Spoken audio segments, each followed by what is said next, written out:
Since becoming director of the Czech National Gallery 3 years ago this month, Jiří Fajt has secured exhibitions by major international artists and helped make its various buildings in the capital more accessible to the public. Our tour of his Prague begins at the Convent of St. Agnes of Bohemia on the edge of the old town. It houses the National Gallery's impressive medieval collection and was headed by Jiří Fajt himself in the late 1990s. This is actually one of the most important and magnificent Gothic architecture in the whole, I would even say, Central Europe.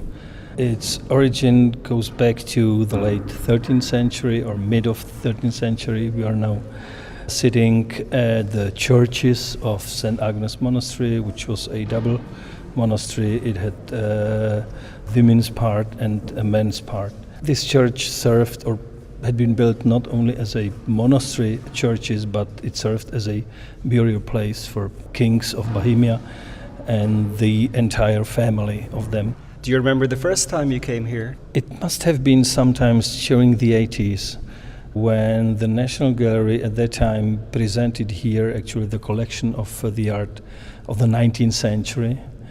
And I was somehow a little bit shocked because of the competition between the installed art, the historical big monumental paintings by Brožík and these painters from the late 19th century, and this very refined Gothic architecture. So it somehow disturbed me, and that's why when I was responsible for this building during the late 90s, I simply decided to change the whole content of this building. I decided actually to place here and to locate here the collection of medieval art. So medieval art in the framework of a medieval architecture, this was my goal. There are a lot of sacred buildings in the Czech Republic, but people say it's one of the most atheistic nations in the world. Do these sacred buildings still have resonance for Czechs, even though they are atheist? I think they do. I think they present something which necessarily mustn't be linked to a institution of the church. I think the space is very attractive, and from emotional point of view, it serves as a place for contemplation, actually. Also, it seems to me you mentioned that the Bohemian kings were buried here, that a lot of Czechs take great interest in that part of the nation's history. I think so, because there are specifically a couple of personalities, of historical personalities, which attracts a great attention of the general public. Let me just mention the personality of Charles IV, who was the emperor of the Holy Roman Empire in the third quarter of the 14th century. At that time, Prague became to be actually a capital of the whole continent, and with the court of the Emperor Charles IV and inviting or attracting a lot of people coming here. Prague at that time was a melting pot actually of Europe, and you can actually recognize this watching the collection in the first floor here, because we have one of the most important and from the quality point of view the best painting of that time in this building and in the collection of the National Gallery because of Charles IV. The next stop on our brief jaunt around Jiří Fajt's Prague is at a small green area on the street U Lužického Semináře in the beautiful, if touristy, Malá Strana district. Sitting on a park bench on a lovely sunny afternoon, our guide explains his ties to the historic area on the left bank of the Vltava. If you have a look around us, so you see, Baroque houses combined with the Renaissance attics and so on and so on. So this is something what I really admire a lot and I love actually. So I can say that the lesser town Malá Strana is actually a district which is, under my opinion, the most beautiful one in the whole historical city of Prague. And furthermore, I'm actually living here, so close here behind us there is a house on the embankment of the river where I stay, so this is my personal link to this district. And furthermore, of course, again, my professional side, we are close to the Charles Bridge, which was built actually shortly after mid of the 14th century, which is, I can say this, maybe my century from professional point of view, of course. So there are, many aspects which somehow are very typical and familiar to me, and that's why we are here. You were telling me you acquired your flat here just after the revolution. Yeah. How has Malá Strana changed over those years? Malá Strana before the revolution was somehow, I would even say, more romantic than now. And it is actually the case of the whole historical part of this city, that it's totally overcrowded. And I think that the municipal authorities must know that they have control, or they are obliged to control actually this mass tourism.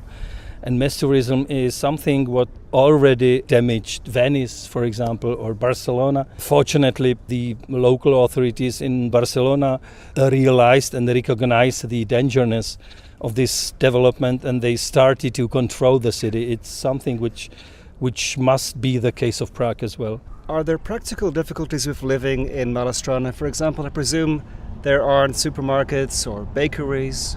I have to say that I cannot imagine living here with the family, having, two small kids, and being just focused on this small district, because your presumption was totally correct.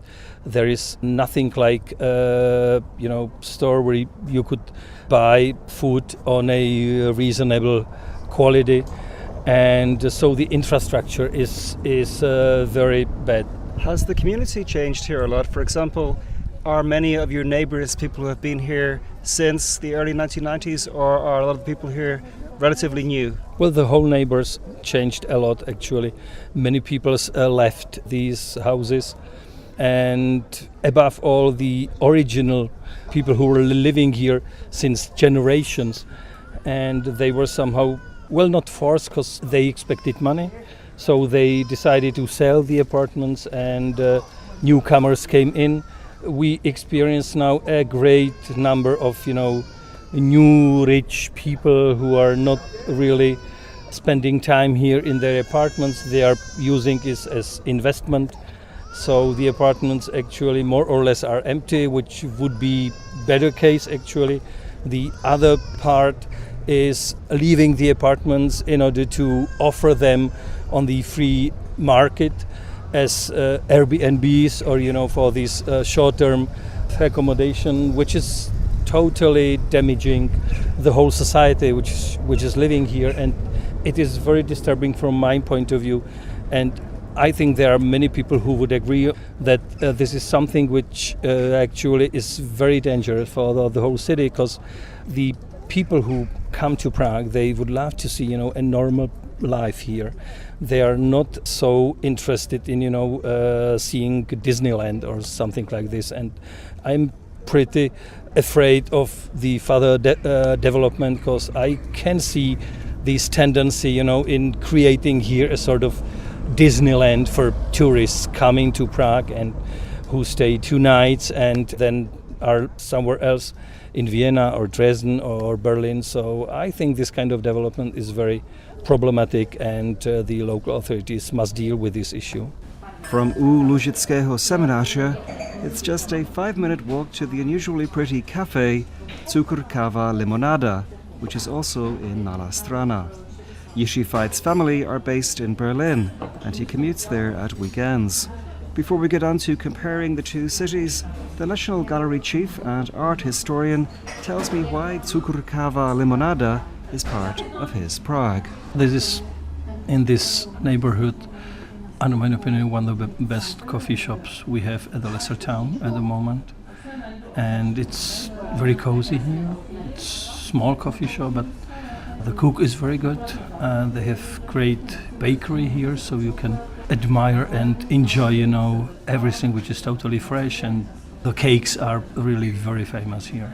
The cafe has a lot of elements you'll find in other Prague cafes, like, for example, the blackboard with the chalk. Yeah. But what it has that's different is the ceiling here. Do you know if it's original, this painted ceiling? Yeah, this is original ceiling, wooden, painted in the 17th century, so late Renaissance ceiling, which was so widely spread in the whole historical part of the city. Specifically, Lesser Town was well known for the usage of this kind of ceiling. So this is very typical part of every interior in the Lesser Town, or was typical part. As a regular here, who do you observe coming here? Who are the clientele of the cafe? Well, you can meet here more or less local people, but of course many tourists who are just, passing by and coming in and enjoying very nice coffee and their cakes. So it's a very reasonable mixture of both. I think I was first in this place when it was relatively new. My guess is maybe 10 years ago. In those days, it was kind of an unusually nice cafe in Prague, but now I think there are a lot of places similarly nice to this in Prague. Would you agree? I think so. Well, the landscape with coffee shops and restaurants is improving in a very quick way. So we have a couple of restaurants which already got, Michelin stars and so on and so on. So I think that the local society, local people are paying much more attention to actually, fine dining and these kind of activities, which wasn't so important in this country before. So I think, the general culture is improving and it gets higher standards, actually. You're partly based in Berlin. How do you find going to cafes or bars in Prague compares to in Berlin, even in terms of price? This is very different. Still, it's very different, and the differences are not only from financial point of view, because I have to admit that many bars or restaurants here in the city, although they are nice, the prices are too high actually compared to the situation in Berlin, because you have plenty of very good restaurants, very good bars with quite low prices. Berlin is actually famous because of this. I like actually both cities, Prague and Berlin. If I would have a chance to decide whether I go to a bar in Berlin or in Prague, I would vote for Berlin. I get the impression that a lot of young Czech people today regard Berlin as the kind of capital of everything that's cool. Yeah. Do you think that Berlin is in some ways influencing Prague? I think there are a lot of people who are watching Berlin as a model actually for what's happening here in Prague. I think actually it's a wrong way, because we are different. Prague is different. Prague is a historical city, which is not the case of Berlin, and the urban situation there is totally different. So I think Prague should do its best in order to develop its own strategy, its own culture, its own way of living, because this will be something which will attract much more people than creating here second Berlin. Who is interested in second Berlin? I wouldn't do so.